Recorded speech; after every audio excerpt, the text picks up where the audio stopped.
एक साधु ने भलाई की, फिर भी वो गिर गया और एक चोर बिना मदद किए बच निकला। आखिर भगवान का ये कैसा न्याय है? क्या आपने कभी सोचा है, अच्छे लोगों के साथ बुरा क्यों होता है और बुरे लोग अक्सर बच क्यों जाते हैं? जब देवलोक में ये प्रश्न उठा कि कर्म बड़ा है या भाग्य, तब एक ऐसी घटना घटी जिसने सबको सोचने पर मजबूर कर दिया। आज की कहानी आपकी सोच बदल देगी, क्योंकि इसमें छुपा है कर्म और भाग्य का असली रहस्य। एक बार देवर्षि नारद जी बैकुंठ धाम गए। वहां उन्होंने भगवान विष्णु का नमन किया। नारद जी ने श्री हरि से कहा, प्रभु, पृथ्वी पर अब आपका प्रभाव कम हो रहा है। धर्म पर चलने वालों को कोई अच्छा फल नहीं मिल रहा। जो पाप कर रहे हैं उनका भला हो रहा है। तब श्री हरि ने कहा, ऐसा नहीं है देवर्षि, जो भी हो रहा है सब नियति के जरिए हो रहा है।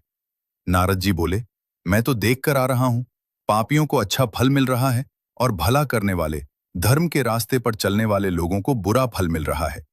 भगवान ने कहा, ऐसी कोई घटना बताओ। नारद जी ने कहा, अभी मैं एक जंगल से आ रहा हूं। वहां एक गाय दलदल में फंसी हुई थी। कोई उसे बचाने वाला नहीं था।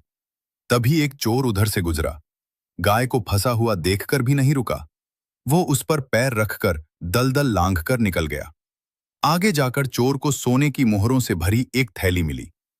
थोड़ी देर बाद वहां से एक वृद्ध साधु गुजरा। उसने उस गाय को बचाने की पूरी कोशिश की। पूरे शरीर का जोर लगाकर उस गाय को बचा लिया। लेकिन मैंने देखा कि गाय को दलदल से निकालने के बाद वह साधु आगे गया तो एक गड्ढे में गिर गया।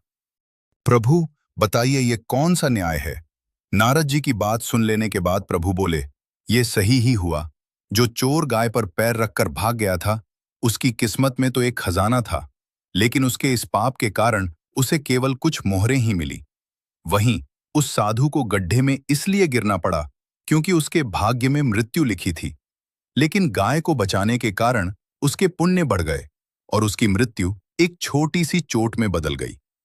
इंसान के कर्म से उसका भाग्य तय होता है। इंसान को कर्म करते रहना चाहिए, क्योंकि कर्म से भाग्य बदला जा सकता है। याद रखिए, कर्म कभी व्यर्थ नहीं जाता। आज नहीं तो कल उसका फल जरूर मिलता है।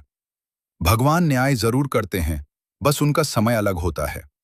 इसलिए कभी भलाई करना मत छोड़िए, क्योंकि ऊपर वाला सब देख रहा है। तो अब आप बताइए, आपके हिसाब से बड़ा क्या है, कर्म या भाग्य? कमेंट में जरूर लिखिए।